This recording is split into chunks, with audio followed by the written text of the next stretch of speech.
सबसे पहले जो तुर्की के सदर रजब तय्यब अर्दोगन की पाकिस्तान आमद और तुर्की हमारा बड़ा ज़बरदस्त एक दोस्त है। यानी दोस्त से मुराद ये कि रवायती हम कहते हैं ना बहुत से मामले, लेकिन तुर्की के साथ हमारे तुर्की उन मुल्कों में से है जिनके साथ हमारे बरादराना पीपल टू पीपल भी जी। और जो गवर्नमेंट की जो हुकूमत की सतह है उस पर भी और स्ट्रेटेजिक ताल्लुकात भी हमारे तुर्की के साथ जो हैं वो बड़े ज़बरदस्त है। सिर्फ एक मुल्क के साथ नहीं है, तुर्की उन मुल्कों का हिस्सा है जिसके साथ हमारे बहुत गहरे ताल्लुकात हैं, स्ट्रेटेजिक पार्टनरशिप। और ये बात एक तो ये टाइमिंग्स बड़ी इंपॉर्टेंट कि वो पाकिस्तान में उनकी आमद का वक्त, और साथ ही ये भी बात बड़ी इंपॉर्टेंट है कि हमारी, जो मैं पहले भी कई दफ़ा कह चुका हूँ कि तुर्किया के साथ इतनी ज़बरदस्त दोस्ती है कि उसकी वजह से हमने आर्मीनिया को तस्लीम नहीं किया, क्योंकि तुर्की आर्मीनिया, तो हम अज़रबैजान के साथ तुर्किया की वजह से आर्मीनिया के साथ नहीं। और जो है वो, यानी आप ये देखें ना कि इस लेवल पे हम तुर्किया के साथ हैं। जी। तो उनका दौरा बड़ा ज़बरदस्त रहा और वो ये हर लिहाज से इसकी टाइमिंग्स, बहुत से मामला जो हैं। अच्छा, कल मैंने बात यहाँ जहाँ पे ख़त्म की थी, ये मुल्की मामला में तो एक सकूत सा है इस वक्त, अदालतों में क्या हो रहा है, बाकी क्या है, उस सिस्टम, ये अरेंजमेंट क्या कर रहा है, क्या नहीं कर रहा, वो अब जो है बहरहाल अब देखते हैं कि अगले चंद दिनों में क्या होता है यहाँ पे। लेकिन ये है कि जो कल मैंने बात ख़त्म की थी वो ये गुफ्तगू आखिर में मैंने की थी कि अगर हमास का जो हमास की तरफ से ये बात की गई है कि जो शुमाली गज़ा की पट्टी है वहाँ पे ट्रक्स को नहीं जाने दिया जा रहा है, इमदादी सामान को रोक रहा है। अब उसके ऊपर एक तमाम दुनिया जो है वो, ज़ाहिर प्रेसिडेंट ट्रंप दरमियान में आए और उन्होंने कहा कि ये जो 3 यरगमाली छोड़े हैं उन्होंने। अच्छा, अभी ये अजीब सी बात है कि वहाँ उनके लिए लफ्ज़ इस्तेमाल होता है यरगमालियों का और या होस्टेजेस का, और जो इसराइल की जेलों में है उनके लिए लफ्ज़ इस्तेमाल होता है प्रिजनर्स का। मतलब ये भी अजीब सी बात है, हालांकि बहुत से हज़ारों की तादाद में जिनको हम कैदी कह रहे हैं वो भी होस्टेजेस ही हैं, बल्कि सारे पूरा वेस्ट बैंक ही होस्टेज है और पूरा गजा तो प्रिजन है। ठीक है, बहरहाल तो अब ये खैर जो है वो ये जो 24 घंटे गुजरे हैं, जी। ये मेरा ख्याल है कि शायद दुनिया की तारीख में ये, पहले मैं कह रहा हूँ हफ्ते दिन, लेकिन इन 24 घंटों में जो कुछ हुआ है वो कुछ अजब ही हुआ है सिलसिला। और वो ये हुआ है जी। कि सबसे पहले तो जो मैंने कल बात की कि हमास के डेलीगेशन पहुंच गए, वो जो जुमले थे सारे, all hell will break out, और ये सारा इतवार हफ्ते के दिन 12 बजे सुबह तक, वो सारा कहीं बुखारात बन के हवाओं में, फ़ज़ाओं में तहलील हो गया है। और हमास का जो डेलीगेशन है, जो 24 घंटों से ज़्यादा उसको वक्त जो है वहाँ पे हो चुका है काहिरा में, उनकी वहाँ पे जो मेजर जनरल हसन रशद, जो कि इजिप्शियन इंटेलिजेंस के सरबराह हैं, पिछले साल उनकी तकर्री हुई थी, उससे पहले वो डिप्टी डायरेक्टर थे इजिप्शियन इंटेलिजेंस सर्विसेज के, उनके साथ हमास राब्ते में है। और साथ ही जो कतर के वज़ीर आज़म और वज़ीर ख़ारजा मोहम्मद बिन अब्दुर्रहमान सानी, जिनका बहुत इंपॉर्टेंट रोल रहा है थ्रू आउट, उनके साथ वो राब्ते में है। अब जनाब एक खामोश कॉल, अभी इसको ज़रा यहीं, एक खामोश कॉल नेतन्याहू को आई है। खामोश कॉल यानी आप समझ लें कि वो जैसे वो आप समझ लें जैसे वो एआई चैटबॉट था, या कोई उसमें एआई एजेंट बोल रहा था कोई, मतलब आर्टिफिशियल इंटेलिजेंस, एक कॉल आई है, मगर कोई ऐसी कॉल आई है जी। जिसके बाद नेतन्याहू जो हैं वो सारे उनके जो पिछले चंद रोज़ के दौरान उन्होंने ख्वाब देखे थे, या कई सालों से वो दिख रहे थे, या कई दिहाइयों से दिख रहे थे, वो सारे के सारे मलिया मेट हो गए। और जनाब उनको हुक्म यह है कि वो अपना डेलीगेशन फौरी तौर पे भेजें कायरा। और ऐसी कोई बात शायद हुई नहीं, वो गलत लोगों ने समझा, मेरा ख्याल है प्रेसिडेंट ट्रंप ने ऐसी कोई बात की नहीं।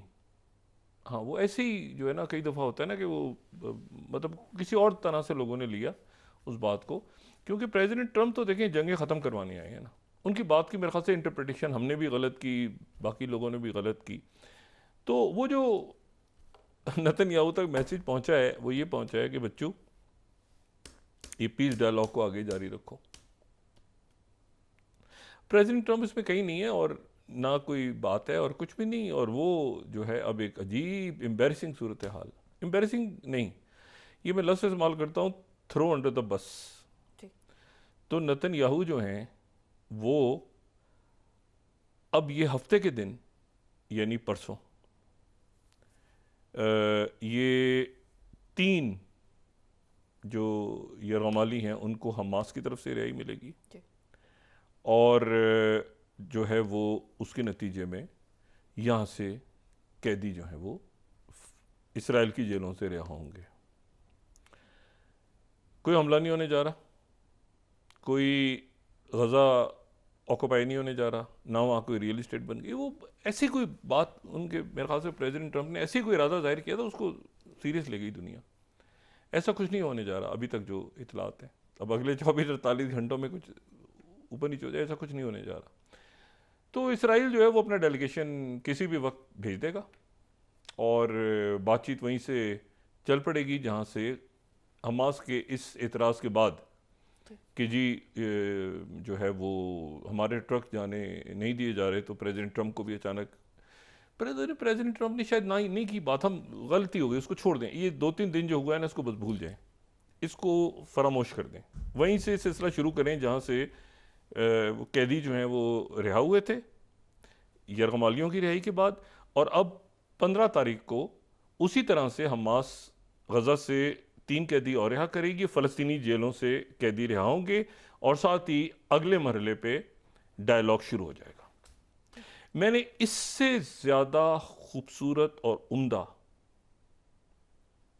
तवील अरसे के, शायद कहीं सुनी हो या पढ़ी हो कभी, इससे ज़्यादा खूबसूरत उम्दा सफारतकारी अरब दुनिया, मुसलमान दुनिया, यूरोपीय ममालिक, यूनाइटेड नेशंस सब की तरफ से नहीं देखी।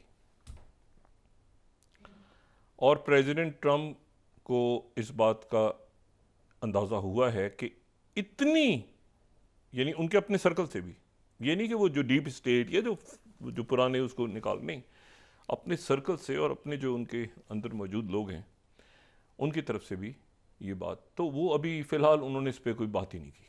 तो अभी ये है कि इसराइल, ये 15 के बाद शायद कोई बात हो, ये हो वो, लेकिन उसके भी कोई इम्कानात नहीं नज़र आ रहे। और नेतन्याहू जो हैं वो जो फ़ौज तैयार हो जाए और रिजर्व्स तैयार हो जाएं और हम ये अब वो इधर उधर हम हमला करेंगे, यूं करेंगे इस ईरान पे, वो सारा वो पूरा उनका जबरदस्त हो गया टोटल। और सऊदी अरेबिया और यूएई ने जो रोल प्ले किया है दरमियान में, और कतर ने भी, और इजिप्ट ने। अच्छा, इजिप्ट का वो जो प्लान का जिक्र कर रहे थे ना, इजिप्ट का प्लान कौन सा, किंग अब्दुल्ला से स्टार्ट हुआ ना। किंग अब्दुल्ला ने बात की, उस वक्त उन्होंने ज़ाहिर खुल के बात, वो जिस मूड में प्रेसिडेंट ट्रम्प थे, उन्होंने उनके सामने बात नहीं की। बाद में जाके वो पूरा जो अरब दुनिया और मशरिक़ वस्ता और यूरोपीय यूनियन, कुछ चीज़ें हैं जिन पे, और इसमें कोई, मैंने आपसे कहा ना, इसमें कोई ज़रा सा भी कोई कहीं पर इख्तलाफ नहीं है कि फ़लस्तीनी रियासत होनी चाहिए। अब यहाँ पे जो फ़लस्तीनी रियासत की बात हो रही है, तो इसमें हमास, फतह, इस्लामी जिहाद, या वो जो किसी में भी नहीं है, किसी ग्रुप में भी नहीं, ऐसे भी तो पहले फ़लस्तीनी है ना, बहुत बड़ी तादाद में। और इसराइल, मैंने कल भी कहा था कि वो 48 में अक़वाम मुत्तहिदा का रुकन ही इस शर्त बना था कि वो 2 रियासती हल की तरफ आगे जाएंगे, और जंग रुकी थी, और बाद में जो भी कुछ हुआ, तो ये कर नहीं सकते।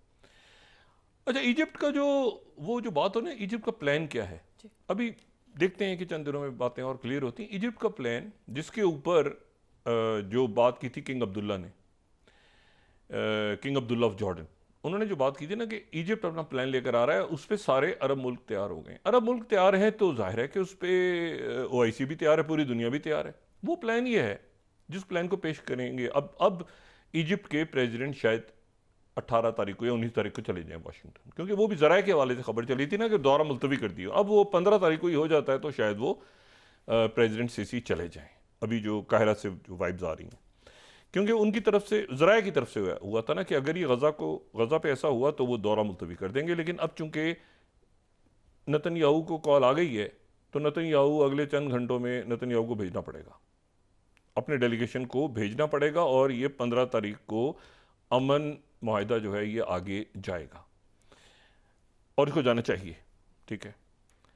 और वो जो अमन प्लान है वो बड़ा, ये वही अमन प्लान है जिस पे पूरी दुनिया पहले से आमादा हो चुकी थी, और वो ये है कि इजरायली फौज का इनखला हो जाएगा, ठीक है।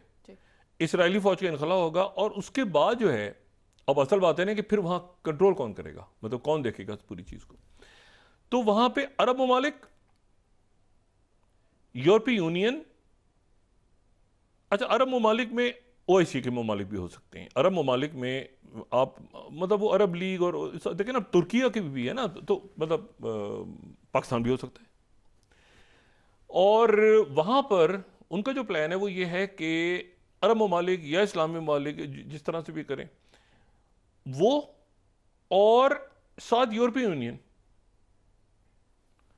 और उनके साथ यूनाइटेड नेशंस, ये जो हैं ये जाके वहां पे सिक्योरिटी और सारे मामलात की निगरानी करेंगे। और जो तीसरा फेज होगा जिसमें तामीर होगी, जिसमें कंस्ट्रक्शन होगी, जिसमें उन्होंने कहा ना कि वो जो प्लान है कि फलस्तीनियों को अपनी जगह पे रखते हुए कंस्ट्रक्शन की जाएगी, ये बात हुई थी ना कि वहां से उनको निकाला हटाया नहीं जाएगा, उसका भी बड़ा उम्दा उनके पास। ये जो गजा है ये, इसका तो एक एक जो सेंटीमीटर इसकी ज़मीन का है वो तो अरब जितने हैं फ़लस्तीनी उनको पता है, उनका तो उसमें लहू गिरा हुआ है, खून गिरा हुआ है। तो प्लान ये है जनाब कि वो एक हिस्से से पहले जो है वो दूसरे इलाके में, यानी मिसाल के तौर पे आप समझ लें कि वो ये जहाँ पे जो रेफ्यूजी कैंप बने हुए हैं, तो वो कहेंगे जी अभी आप ये 2 रेफ्यूजी कैंप से बाकी जगहों पे शिफ्ट हो जाएं, तो बाकी लोग जो हैं वो वहाँ शिफ्ट हो, उस इलाके से वो सारा मलबा तेजी, अब वो नहीं है, अब आप ये जो मुल्क हैं हमारे यूएई या सऊदी अरेबिया या कतर, या बाकी वहाँ 8-10 साल नहीं लगते तामीरात में वहाँ, और दरमियान में चाइना और रशिया। तो अगर जो लोग वाकिफ़ हैं अब जो मॉडर्न सिटीज़ में, तो बहुत तेज़ी के साथ इमारतें बनती हैं।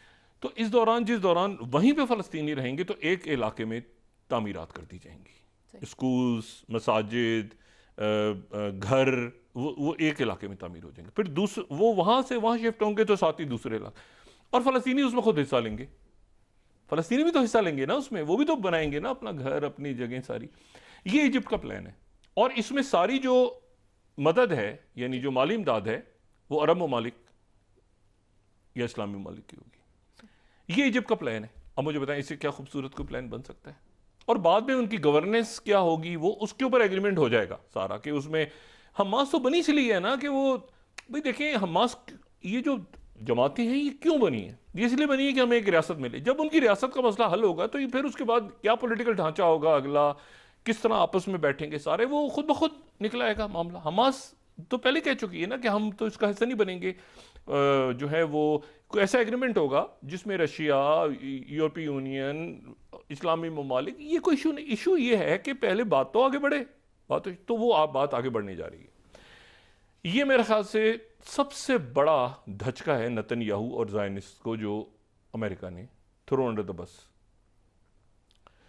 और ये थ्रो अंडर द बस जो है, इसका एक पैरेलल एक दूसरा आदमी भी थ्रो अंडर द बस हो गया, उसका नाम है ज़ेलेंस्की। 2 लोग एक साथ थ्रो अंडर द बस हुए हैं। अच्छा, और ज़ेलेंस्की के मामले में क्या हुआ है, वो ज़ेलेंस्की का तो अजीब ही किस्सा हो गया ना। प्रेसिडेंट पुतिन के साथ प्रेसिडेंट ट्रंप ने 1.5 घंटा टेलीफोन पे बात की है। प्रेसिडेंट पुतिन के साथ प्रेसिडेंट ट्रंप ने तमाम नेटो को, तमाम यूरोप को, तमाम ईयू को, तमाम ज़ेलेंस्की एंड कंपनी को निकाल के ट्रंप और पुतिन के दरमियान 1.5 घंटे तवील गुफ्तगू हुई है। अच्छा, 1.5 घंटे तवील गुफ्तगू हुई और बड़ी जबरदस्त हुई है। और उसमें जनाब उस गुफ्तगू से के दरमियान ही कहीं आगे पीछे जी।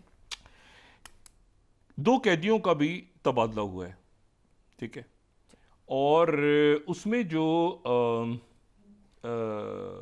एक जो उसमें कैदी हैं वो एलेक्जेंडर विनिक को छोड़ा है अमेरिका ने। एलेक्जेंडर विनिक जो हैं ये कोई 4 बिलियन डॉलर्स के इक्वलेंट बिटकॉइन क्रिप्टो करेंसी कोई फर्म थी, और उसमें इनको अरेस्ट कर लिया था ग्रीक पुलिस ने, ग्रीस में, यूनान में। उसके बाद इनको फ्रांस के हैंडओवर किया, फिर वापस ग्रीस के हैंडओवर कर दिया 2017, और उसके बाद अमेरिका की दरख्वास्त पे अमेरिका के हैंडओवर कर दिया। तो इनको पकड़ा हुआ था वहाँ पे क्रिप्टो करेंसी के इल्ज़ाम में, रशियन नेशनल है ये। और इनको जो है वो इनकी वहाँ से रिहाई अमल में आई है।